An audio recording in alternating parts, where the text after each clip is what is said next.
Yo, what's going on, everybody? It is 3 p.m. here in New Vienna. That means it's time for another live stream. Thanks, everybody, for tuning in today on this Saturday, October 3rd, 2020. How's everybody doing? Today is a bit of a cold and overcast day, although a little bit warmer than yesterday, but still a little bit dreary nonetheless. I'm happy, though, that even though it was kind of supposed to rain all day today, we were able to find a gap in the weather, and we took the girls out for a little hike on the trails. We went up to Backbone State Park and did some of the trails out there, and got the girls to burn off a little bit of energy. So that's definitely a plus. And my daughter got impatient with waiting for like me, my wife, and the baby, and so she took it upon herself to like run up ahead on the trail and then run back, and then if she could find like a little loop, she would run like a little loop over and over again. So I think that I got her hiking shoes. I think I might need to get her trail running shoes, and I think I might be able to find those in her size. She's 8 years old, so I feel like she's probably just at the size where she might be able to get some. But I think I might have a trail runner on my hands. I gotta tell you, she has like endless energy though. So like, I gotta figure out some way to like tire her out. And I'm thinking I might just put her on the trails and see how that goes. All right. Let's see who's here. We got Chris Yao here listening in for today. Martha's here. Ines. I don't know if you guys saw Ines' Instagram earlier today, but Pip and Ines ran into some sheep. I think rams, sheep. I think those were sheep. While they were out today, and that looked like a super fun situation. Philip Bourne's here, Rain Runner, awesome, good to see you guys. Chris McLean, very cool. JC says howdy, Luz Becerra says yo, what's going on, and Jody says good day. Stevie76 is here as well, Soul Brother, Dave Sinclair, Pete G 1980. Pete G asks Kofuzi, how's it going? Things are going well for me today. I feel like I had a breakthrough on the bike today. I didn't hate it. And I rode for like an hour and 20 minutes today. So not like the super long ride, but I felt like, hey, you know what? This isn't bad. I think tomorrow I'm going to go for another a 2-hour ride. It'll be the longest ride that I've gone on since the time that I like totally miscalculated how long it would take me to get up to Colesburg and back. So I don't know that I'll do the Colesburg route. Although if I'm going for 2 hours, I might as well try it. Last time it took me 2.5 hours to do it, but I think I can maybe get it in the 2-hour range now. So feeling good about that. I also did run this morning before the bike. I was very optimistic and hoping to run the Vasky route, which is about 7 miles and change. But at mile 3, I was like, knee's still acting a little bit funny. So I did the regular, like the New Vienna loop, which is a 5-mile loop. But I felt good on that, and then I had, an hour and like 20 minutes on the bike, so I felt like not bad, not a bad day today. So I'm feeling overall pretty good. I've been doing a little bit more targeted, like muscle massage. And my wife last week she actually went back to Chicago because we had like some mail issues that she had to take care of. She was there for like overnight and then came back. I didn't go with her because we wanted to minimize any risk of getting in contact with people, but she also got a whole bunch of our stuff too that we would need, like warmer weather clothes, thicker mittens, longer pants, and also my foam roller. So I've got my foam roller back. So I've been doing some foam rolling too, and I just feel like that's been better. I've been doing some different exercises as well, some wall sits, some Bulgarian split squats, which is a tongue twister. So like overall, I'm feeling very optimistic. And I think that like I'm in the right direction. I've been watching a lot of like physical therapy videos and like really thinking about like what are my symptoms, trying to be very specific about like where does my pain feel, when do I feel it, how does it, So I'm trying to really track it down and do the best that I can without going to a physical therapist to kind of self-diagnose myself. I'm feeling really good. Still not pain-free, but I feel like progress, or at least the illusion of progress. So maybe some placebo effect will help my knee. Either way, we'll see. Something to do. David Prabhu's here, says, hey, Kofuzi. Steve says, hi, everyone. Jody says, running with your daughter. Welcome to the best running years. Remember to enjoy it as they grow up so fast. Yeah, I mean, I've been kind of trying to avoid it because I don't want to push her into it. I really want her to do other team sports and then come into running like later, you know, kind of like a collateral attack maybe if she eventually wants to. But she seems to really want to do it, and she just has this like endless energy that I think that I'm going to see if I can find her some running shoes to do that. And I think the best thing to do would be to get her like in some trails, because then I think that like, she has the tendency to run like she's 8 and she has a tendency to run like an 8-year-old, which is as fast as possible. And I think if I put her on some trails where there's uphill and downhill, it'll kind of like help keep her attention a little bit longer, but also maybe like will encourage her to like temper her enthusiasm a little bit with the hills. So we'll see. We'll see how it goes. But I think it'll be pretty fun to run with her. I love riding my bike with her. And so I think tomorrow we're going to go for a family bike ride. But I also just love running the bike with her, and it's been good. Like, being a parent of an 8-year-old is pretty good, I gotta say. A 4-year-old is also great. I love that age as well. So like, things are pretty good in that direction. Danny J says, I love split squats. Squid squats. Yeah, split squats. I'm trying them. I guess I'm kind of doing them already because I do a lunge and then I do a reverse lunge, and then the Bulgarian split squat kind of feels like not like a mixture of the two in a way. So, yeah, and it says, Kofuzi, your daughter seems to be very comfortable on the trails. What a great age to get into running. Yeah, I think, today she like hopped onto like a tree, like a big giant tree trunk, and it was pretty like, it was enough that she could like stand on like the side of the trunk a little, stand on the side of the trunk, but it was still like very tilted.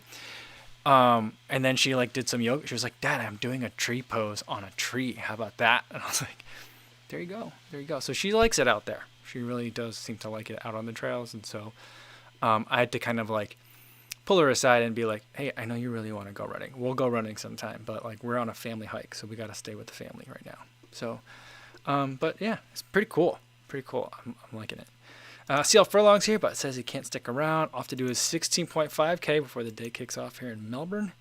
Says, have a good one, mate and folks. Well, good luck. Have a good run out there. De Silva's here too. Good to see you. Louis Montiel says, hi from Minnesota. What's going on? Steve says, did you see Seth's video just having fun doing a 5K? And came in at 15:32. Don't often see on Strava. Average pace 4.xx minutes per mile. Yeah, that's pretty intense.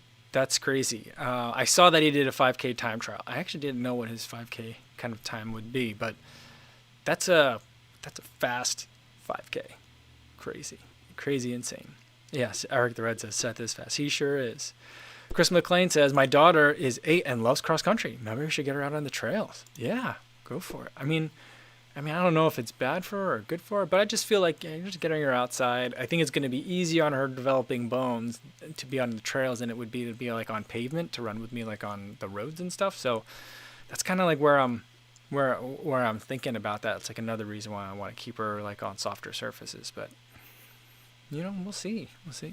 Louis M says, yo, first time watching via desktop. What's that? Is it different? Is it very different?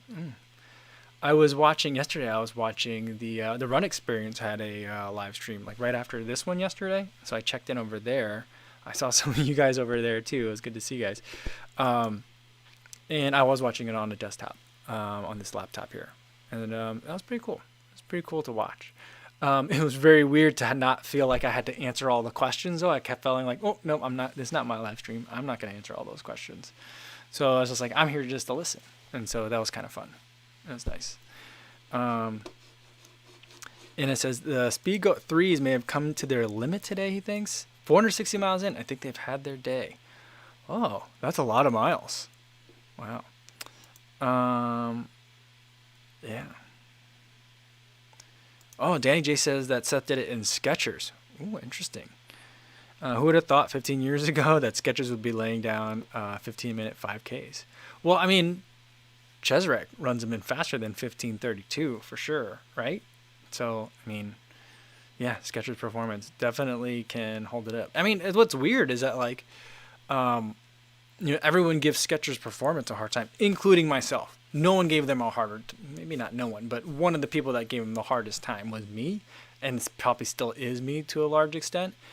But I mean, like, the people that they have running, like the pros that they have running in their shoes, are so fast, like Chesarek and Meb before him, that like the shoes that they designed for them are kind of unrunnable for like normal human beings. So like the shoe that like Meb would run his marathons in, like normal people can't even run in that in a half marathon, but like Meb can, you know. So it's like, it's really weird. It's just an upside down world right now. Nathan Radnev says, you should make a video on your hat collection. It's not that great. I'm wearing the same hat as yesterday. It's mostly trucker hats. That's pretty much it. But maybe. J-Mike says, yo, checking in. Raised $3,000 and crushed the ride. He did 112 miles yesterday, plus a little extra in the bag. Well, great work. We got to get, where's the cowbell? We got to get the cowbell going for that. Good job. That is so much money. Wow. Great job, Remy. And 112 miles too. That's a long bike ride. I mean, I'm trying to do like a 20-mile bike ride, and we'll see. I think I will do the Colesburg route, which is it's a little bit more, like just a hair over 20 miles. I'm gonna try that tomorrow on my bike. I will make sure to pump the tires too. I think my tires are getting very low on pressure, and we'll do. I think I'm ready for it. I think I've gotten in like the seat time that I can. I'm ready for, like, hopefully it takes. Yeah, it should take me about 2 hours. I'm going to be spent after that, but it's going to be my workout for the week, I think. 2 hours on the bike. And Chris McLean has a great question for Innes. What is he going to replace his speed goats with? Right. Matthew Lucas says, looking for a good semi-waterproof shell. Got running any semi-waterproof shell for running. Any recommendations? Let's see, what am I running in that's waterproof right now? I don't think I have anything that's waterproof right now. I like shoes that are Gore-Tex. I think it depends. I mean, you're either going to be looking at kind of like winterized shoes, weatherized shoes, or Gore-Tex shoes. And mostly, a lot of times they're in the trail running category. So one that I think is, I don't think I've seen, have I seen one? Is it out yet? Last year there was a Peg Trail Gore-Tex, and I feel like that's going to be a great option for a lot of people. That's going to be waterproof because it's going to have Gore-Tex on it, whereas like waterproof as like a trail shoe can be, I guess. And then like Gore-Tex is normally what I look for when I'm looking for water protection.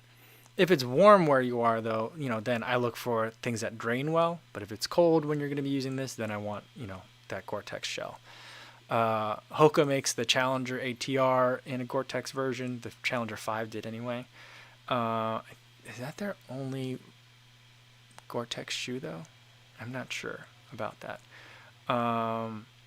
Yeah, so that's kind of where I would look. I am not ready quite yet to be looking at a lot of the waterproof and like Gore-Tex options. They only usually start to come out like early to mid-October from what I see, but it's something that I will be keeping an eye out for more in the future. All right, Luis Becerra says he just got his SL20s to 100 miles today. Wow, he says they still feel like new. Awesome. Great job with the SL20s. All right, Danny G's heading out. Good to see you. All right. Let's see what else we got. Meredith Rosemans here says, hey, Co, back on today. Trying to choose between the next new pair of shoes, Saucony Triumph or New Balance Beacon version 2.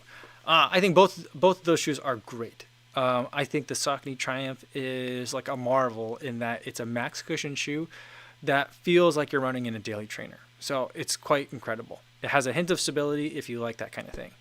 The New Balance Beacon 2 does not have that hint of stability. I feel like it feels like a much lighter shoe. It reminds me in a lot of respects of the Hoka Rincon, or the Rincon reminds me of the Beacon because the Beacon did come first. But it's lower to the ground and it can handle long, slow miles, but it's super versatile. So you can do those slow miles with it, but you can also pick up the pace. And when you get up on the toes of that Beacon 2, it's super exciting. So I think it would depend really like what you're looking for. If you're looking for something that's more in the in like kind of like soaking up longer miles, both are going to be good, but I'd lean to the Triumph. If you're looking for a little bit more versatility, I'd go for the Beacon 2. So that's kind of how I'd split it up. All right. Steve says, I wish I'd worn my Peg Gore-Tex today instead of the Nova Blast. It's very soggy feet. Ooh, sorry to hear that. Yeah. Alex C says, hey Kofuzi, just finished a recovery run after hiking up / running down a 14er yesterday. Very cool. Really looking forward to being a couch potato today. That's pretty cool. That's pretty cool. Yeah. Exciting. I'd like to do that at some point in my life. I want to have one of those videos where I'm standing on top of a mountain and I don't see anything but clouds, but just like the floor of clouds around. Like I want to have a video like that. I think that'd be pretty cool. Something on my I don't like the word bucket list, but one on my to-do list, I guess. Chris McLean says it's very wet today in the UK and hopes it's better for the London Marathon tomorrow. Yeah, I think I've been hearing that it might be wet out, and I don't know. It'll be interesting to see. Like, if it's just wet out, I think that it'll be good, if not better, for the runners, depending on the temperatures. But if it's like windy, then I think it's going to change the race up quite a bit. Yeah. Not really. Hank Aaron says, would you get altitude sickness above the clouds? I don't know. I don't think so. Yeah, I wouldn't. Does that happen? I mean, I'm sure it can if you're very, very high up. But being at the top of a 14er, I guess the highest elevation I've ever been at, like running wise, has been like 9,000 feet. I think. Yeah, maybe 75, somewhere between 7,500 and 9,000 is the highest I've ever been. I was definitely winded because I was running up a mountain. But I don't feel like it was, and the oxygen is very different, but I don't feel like it was something that I was that concerned with. Granted, the difference between 9,000 and 14 is definitely very different. But I think that even at the 9,000, depending on like the clouds, you could have clouds way below you still at 9,000. GJ, I think, that's how I understand it, right? GJ says storms and weather warnings here in UK this weekend. Ooh, man. And it says it's going to be looking very wet in northeast Scotland. Oh, so it could be just like a grumpy storm. Oh, you know what? I need to spend more time looking at the competitor list. I don't really know who else is in there, or who else I would even know. But I think though that with Bekele out, I don't think that I'm going to stay up to watch it. I'm going to record it and then stream the recording in the morning. And that's like a time where I really wish that I had like a treadmill or that exercise bike back here, because then I could just watch it, like wake up and watch it while I exercised. That'd be fun. But I have my own, I guess, hill to climb tomorrow, where I'll be trying to do a 2-hour ride again and see how that goes. But yeah, I'm very keen to watch the race. Like here's the thing, and here's what I really wish that they would do. I wish that there was a way that when you did marathon coverage, and I think they should do this with all sports as well. I understand that there's production reasons why they can't do it. But I wish that there were a way that if you were watching a major event, that you could pick the camera feed that you were looking at, or look at it in tile view and see 8 different cameras. And then, if you want to see that, then pick camera 3. I wish that there were a way you could do that. I think it'd be really fantastic for football. I was hoping that we would see something like that for basketball this year, since they're in a fanless scenario, so they could have many more cameras on the floor at once, and then just run all those feeds. And then if you were you know what, let's say I'm a wide receiver and I just want to see what the wide receivers are doing, boom, camera 5. Let's say I'm a lineman and I only care what the defensemen, linemen, are doing, camera 12. I just think that should be a thing. It's 2020. We should have that by now. I'd love to be able to watch a marathon race and be leaders, and then look at this follow pack. And then let's say there's certain other people that I want to look for, right? Because let's say I want to follow Sarah Hall. and maybe she's not in the lead pack, or maybe she is, but maybe she's not.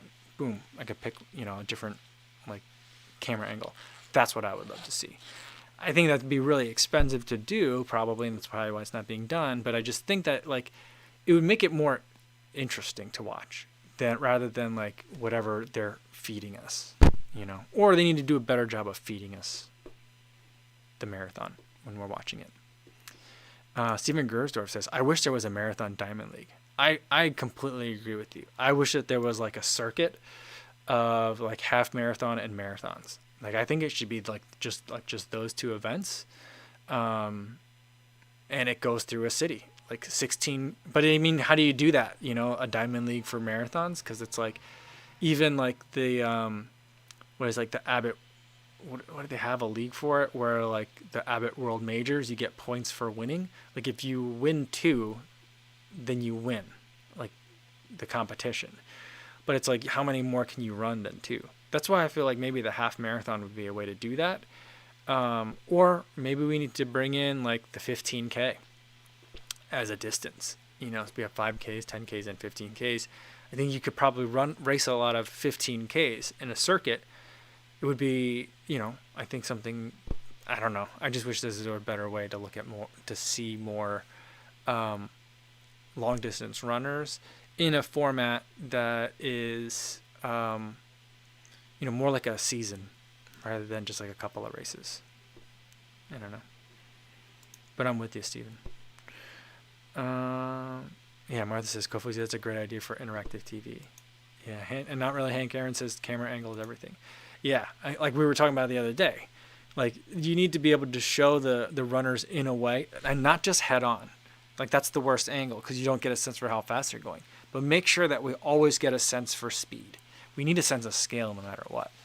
And so I would love to be able to pick different angles, and then, I don't know. Because I just think that even if you did that, like, as a test run with certain, like, a small demographic, almost like kind of like focus grouping, then you can also figure out what angles do people like, right? And you can even like see like which angles does like the casual observer like, which angle does like the running fanatic like, and then put that together for your other races and be like, hey, we need a lot of like side angles, like looking at them at a 45-degree angle, and then we need a lot from like just the side, I don't know. That's just, I think it's a spectacular sport. It's just super boring to watch on TV,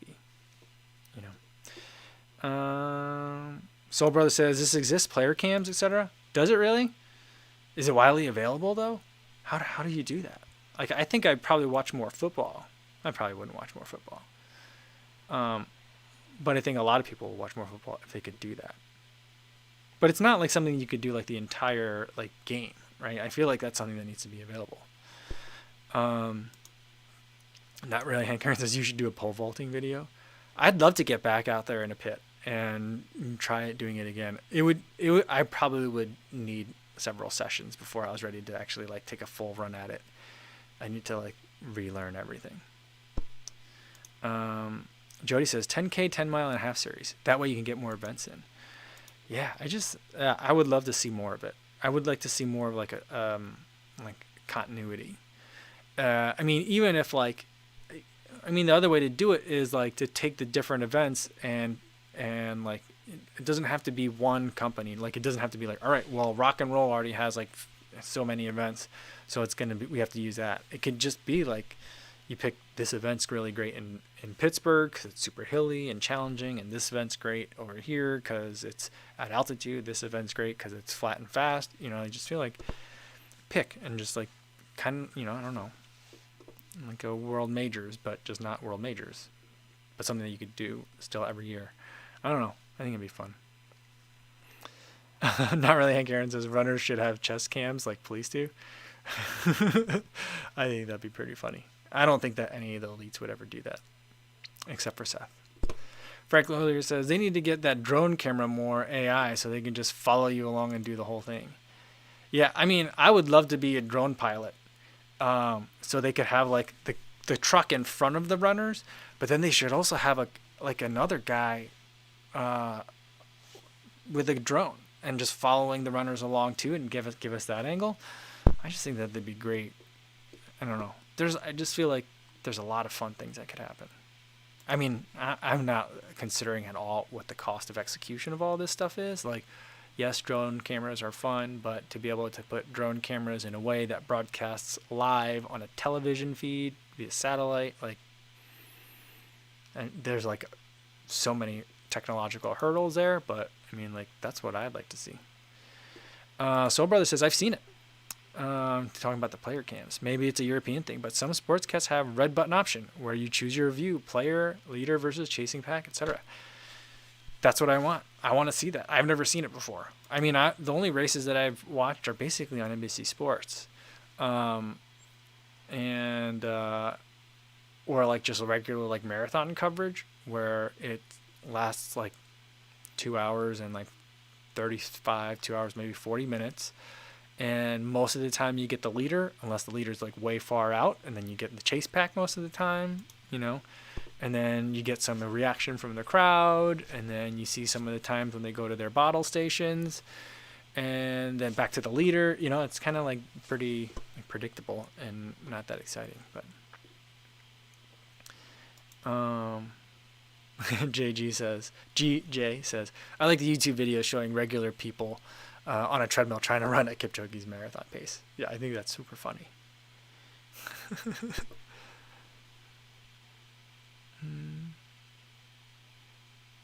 Martha says, Mike, have you seen that genius Swedish pole vaulter? I don't think so. I'm not sure.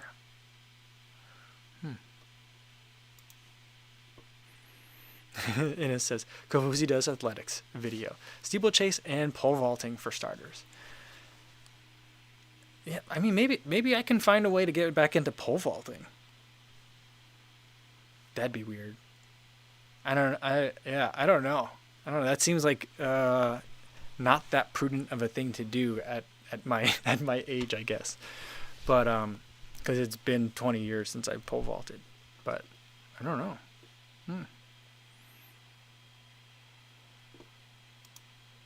Steven Gersdorf says, you're forgetting the one most exciting point. When the pack gets dropped, and many times in coverage they're at commercial when the moment occurs.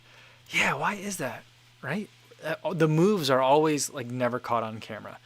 It's always like, and it's like you're watching, and it's like, oh, look at this, like this is a giant pack, 15 people, and then you come back from commercial break, and someone has made a move, and no one was able to respond to that. Like, they can't like instant replay that and bring it back and just show me like the moment, because we were only gone at commercial break for like 2.5 minutes. So like at most you're showing 2.5 minutes of replay. Show me that. I want to see that move. I want to see if anyone tried to follow along, and if so, how long, and when did they drop off. I don't know.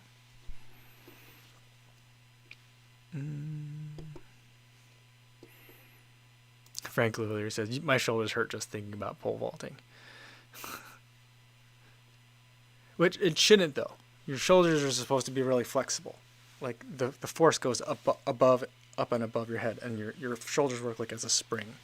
So you're not supposed to be it's not supposed to be jarring at all.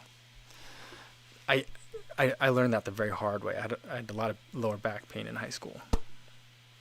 I didn't really have a good I had a good pole vault coach, but he only came once a week.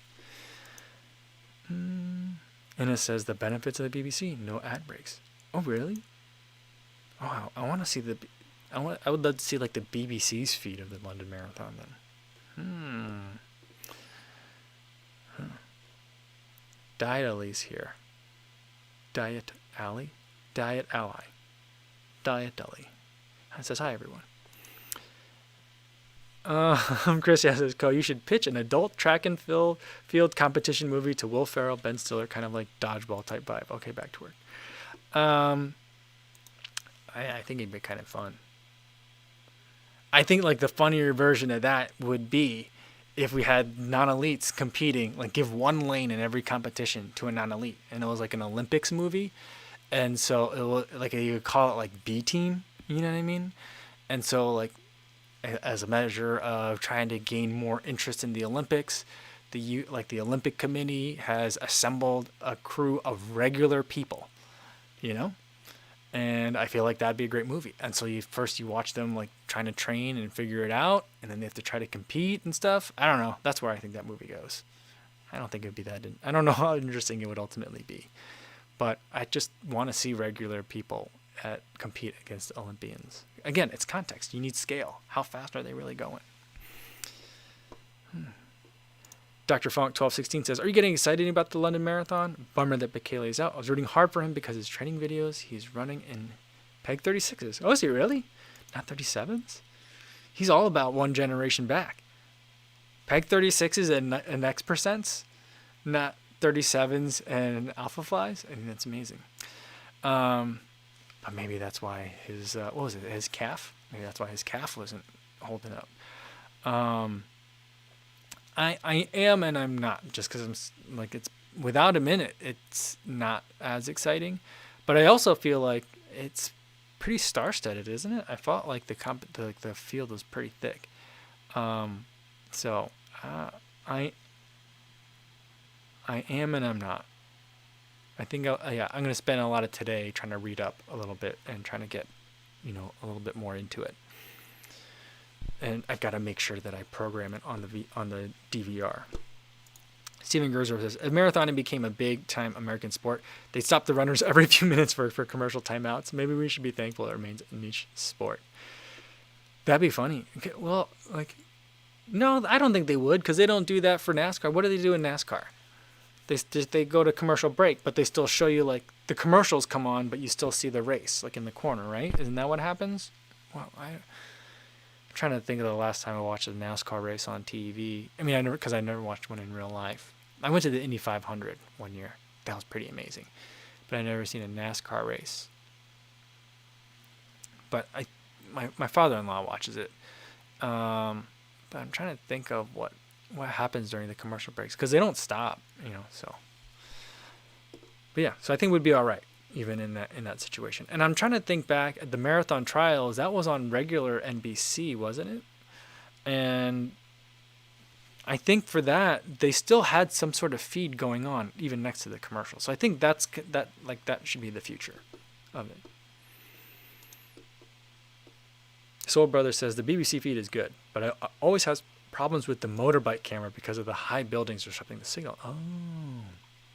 Always drops out and breaks up. Maybe this year in the park, it'll be better.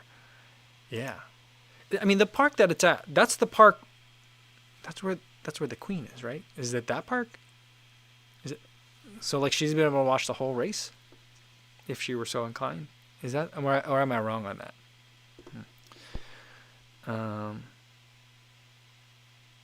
Martha says, Kofuzi, you have the cinematic skills to make a movie, so make that non-elite one. I would have to recruit some elites though. So maybe we can make it like a YouTuber's extravaganza. We'll get Seth in there, Sage. We'll get Athlete Special, maybe Emma Abrahamson. Get actual elites, and then I could be the non-elite to compete in a crazy meet against them somehow. That'd be fun. Carrie S says, at what mileage point do you bring something to drink for your run? I think it depends on when it is. In the summertime, I'll bring something with me at about, if I'm going to run 7 or 8 miles or more, or if I'm going to run an hour. In the wintertime, I probably wouldn't think to bring anything unless I'm going to be running unless I'm going to be running for more than an hour and a half. I'll just bring a gel that is a little bit more liquidy, and so because that way it still kind of feels like I'm staying hydrated. But I fully recognize that I've definitely raced in cooler temperatures and have gotten burned because I haven't been taking on enough fluid because I didn't feel thirsty. So I think probably the better answer is, if you're going to be running 8 to 10 miles, you should probably bring something to drink.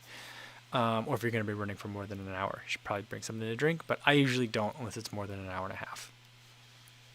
That being said, so tomorrow I'm going to probably run for 5 miles and then bike for 2 hours. So it'll be about 2 hours and 45 minutes total.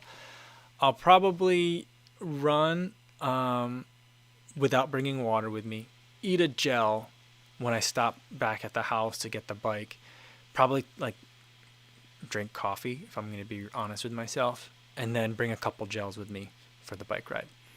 Now that I'm thinking about it, I should probably make sure I drink like a bunch of like Gatorade or something instead of coffee. But thanks for making me think of that. But yeah, so I think, about an hour is usually, I go by time in terms of thinking about hydration. Daniel says, thoughts on barefoot / minimal running shoes. I personally, I'm not into it. I think it's great if you're, running, 5K or less regularly. If that's like your regular run, I think it's probably fine, if not good for you. But for me, I like having cushion underneath my feet. So I'm just not that into it. I'm very intrigued by it all the time. Like there's like a intellectual draw to that concept frequently. Like I totally get all the arguments for it, but like it's one of the things where it's like, okay, okay, okay, okay. So do you want to try minimalist running? Nope. So it's like, yeah, I follow the argument. It doesn't appeal to me. Lots of people do it and they do great with it, but not. I don't know. Martha says, has anyone else experienced a small race where they stop the runners as opposed to the cars at an intersection? It's the worst. I have experienced that. I think we've had some conversations here where there have been half marathons where if you don't beat the train, they don't stop the train. So if you don't beat the train, you have to wait for the train to pass before you can finish running like your half marathon. But the turkey trot out here is supposed to be, it's quote unquote turkey trot 5K. It's a run at the local high school, Western Dubuque High School, where my wife and all her siblings went to high school, and where my nieces and nephews go to high school. And it's run by like the student council, and sometimes either a wrestling coach or the track coach will kind of like take the lead for the day. Well, it's really not clear all the time who's in charge. But you run out in the city of Epworth, and they at least get, last year there was a cop out there. And the cop puts his truck out there, he got the lights on, and if cars are coming, he stops the runners, lets the cars go through, and then tells the runners to go. So, but it's not really a race. You just run from like the school from the high school to the elementary school and back. And so like that's kind of it. It's closer. It's not a 5K. It's closer to like maybe 2.5 miles or so. So it's quite a bit short.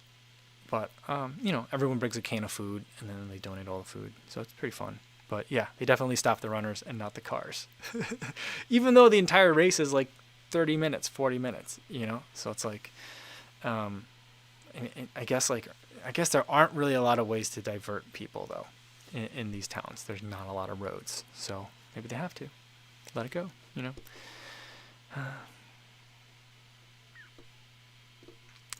Let's see.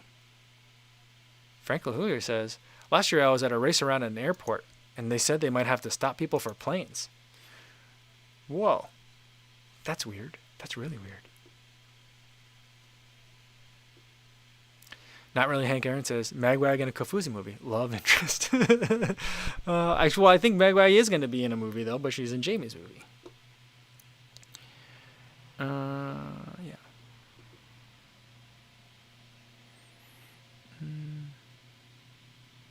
Let's see. Steven Gersdorf says, speaking of movies, have you seen Jamie's Olympic trial mini film of Meg running a mile trial? It was very well done and totally non-pretentious. Did I see that? I was there. I was at that event, at that mile run. I can't remember if Jamie used any of my footage. I sent him a bunch of clips that I sent. But yeah, I was at that event.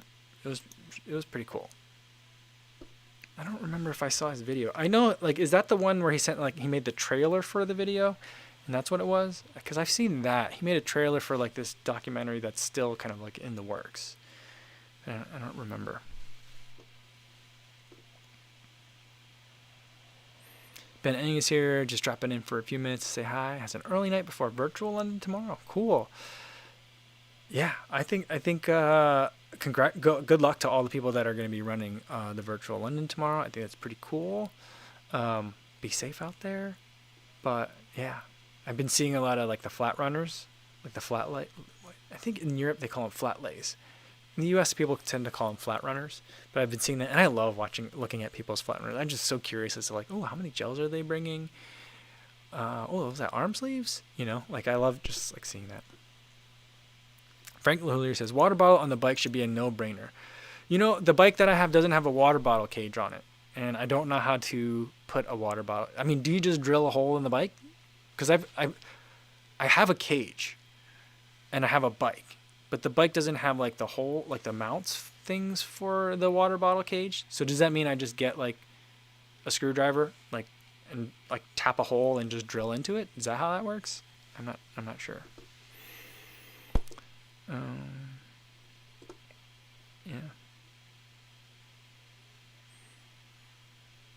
Yeah. You guys. Some of you guys are asking whether Meg Wag Runs is Canadian. She is Canadian.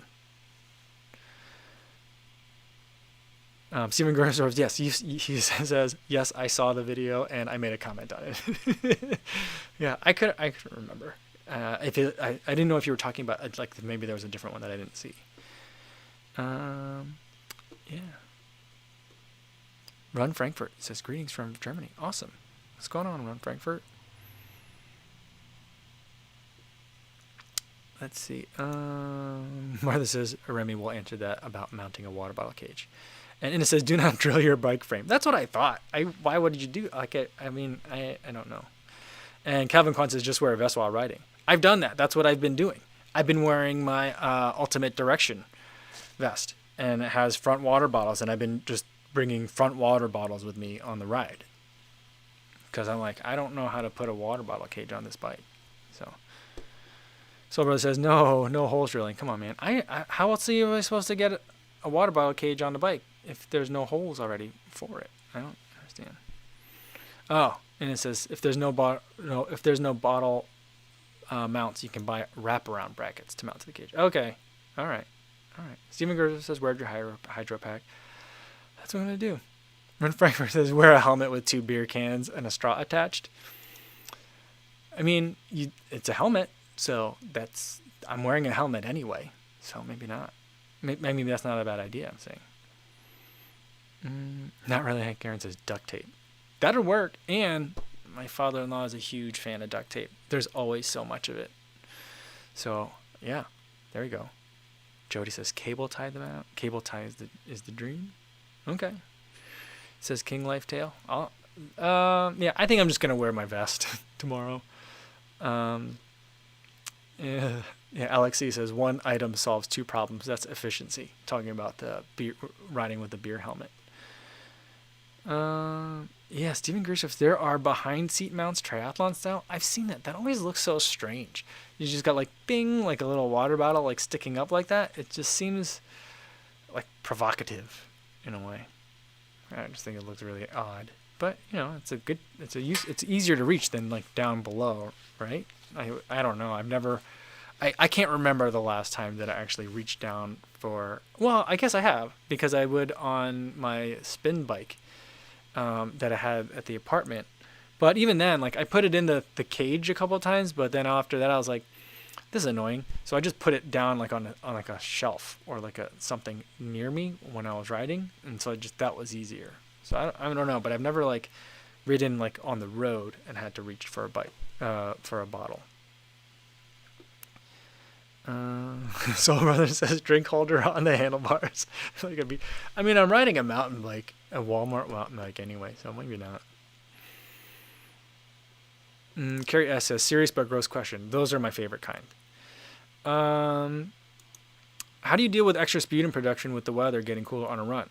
I have so much phlegm that I get nauseous at times. Any tips? Snort and spit. Does that not work for you? I mean, I did that a lot today on the bike. It's because it's cold. Today was in the low 40s, but yesterday was in the mid 30s. Tomorrow's going to be in the low, like just barely above freezing by like 1 degree Fahrenheit. There's going to be like 33 or 34 degrees out tomorrow. So like it's going to be cold. And yeah, your sinuses get all crazy with, I don't know that I would call, is it sputum? I think it's more mucus, but so that's what I do. Just spit and make sure you get distance, because if you're on the bike, if I don't get it right, I feel like I'm going to get it all on my shoulder. So, Jody says, get a cycling jersey and put bottles in the back pockets. You know, I'm super jealous or envious of cyclists that they could do that. Like when you're running and you're thinking about like, where am I going to put all these gels? I got 2-inch shorts. These gels aren't going to fit in here. I got a phone. Where do I put all that stuff? And then I remember like last year, I don't remember any from this year because I haven't seen some of my brothers-in-law this year. But like, you know, they'd be going out for a ride and they'd be like, zip, phone, food, you know, I got a sandwich back here. Like there's just like so many pockets on the shirt. I'm like, what a great way to, everything's so reachable like back here. I don't know, I just really like that. I wish they could do that for running. And it says, poop and spit talk. Welcome to the live stream. Yep, that's it. That's pretty much it. Carrie S says, good tip. I mean, I don't know if it's a good tip, but I don't know what else to do. And Martha says, social distance, please, while spitting. Yes, for sure. For sure. You want to make sure you're not anywhere near anybody when you're doing that. Stevie76 says, Seth doesn't talk, snort, and spit in his live stream. That's true, but I've also, I mean, I guess not on the live stream, but I've certainly seen like just stuff dripping out of his nose in his videos, and I've seen him vomit on a video too. So like, you know, it's all real. We just all like kind of, I guess, approach it, embrace it differently. I've never vomited on a video, I don't think. I've come close a couple of times with like the dry heaving, but I'm not much of a vomiter as far as running goes. I think the last time I vomited during running was probably in high school. Martha says, I think cycling clothes work for running as far as the fabric, if you can find something otherwise appropriate. Should I try running in a cycling shirt? Maybe. Marianne Soul 94 says, hello, which shoes, and she means daily trainers, do you recommend for a person that is kind of starting to run? The shoes that I recommend most frequently are the Pegasus. This year Nike has the Pegasus 37, or the Beacon from New Balance. Those I think are two great options. Another new shoe this year that I think is a great option is the Asics Nova Blast. So those are probably the three that I would look at first. And it says, oh great, puke now too. Yeah, we're getting, I mean, they're all kind of this, they're all like bodily functions that happen when you run, right? So is it all that unusual? Alex says the most relatable part of Kofuzi's time trial videos are the dry heaving afterwards. I mean, I include that on purpose. I just feel like that's, I'm not going to be the guy that like breezes through a run and be like, PR, no problem, and I'm good. No, I mean, if I've raced it hard, I look like, I look pretty bad at the end, you know, so. I feel like most people do. I feel like that's all part of it, you know. It reminds me of, what was I think it was, it was in a Darren Finn's book, when he ran the Ekiden training, and he was saying that like it's kind of in the Japanese culture, like it's a very reserved culture, but then when it comes to like physical activity, like running, you know, they're very like visually expressive, and when it comes to like how much discomfort they're in as runners. And because it's a team sport, he said it's kind of like a way of showing like, yes, I definitely did work hard for the team effort. Even if my time might not be great, I was working hard, I was struggling, there's reasons why it's not great, kind of thing. I don't know, maybe it's something like that, but I just feel like it's important, funny, relevant to include the dry heaving at the end. All right, let's do one more. And it says, I once did an HR test with hill sprints and ran until I puked. Then the numbers were 1 BPM from the 220 minus my age numbers. I could have saved myself a lot of work. That's funny. But, you know, on the plus side, then, you know, I was like, well, you probably maybe you got a good, I mean, I guess you don't know. But, you know, at least the number wasn't like super crazy in terms of what your like hill test max HR number was. But that's super funny. But that's crazy that the HR test required you to run until you threw up. That's a lot.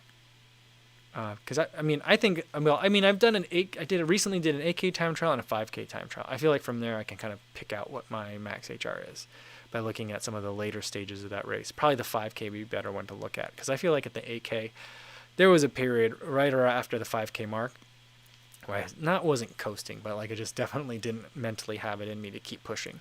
So maybe at that 5K. But I think at that 5K I might have blipped up it to like 183 or so, but I think like the max HR number is probably closer to 181. That's I think where I'm at. Let me see, which is 220 minus 40 is 180. So there, I guess that's where it is. All right. Well, I think that's a good place to leave it for today. Thanks everyone for tuning in. For everyone running the virtual London Marathon tomorrow, good luck to you. For everyone else, hope you have a good weekend. Tomorrow I'll have a video up in the morning and compare the photo capabilities of the GoPro Hero 8 versus the 9 and see if the 9's great new 20 megapixel photo capturing capability is worth it or if it's just marketing. And then we'll do another live stream in the afternoon, same time, 3 p.m. Central. Hopefully I see you there. In the meantime, be safe out there, everybody. Thanks.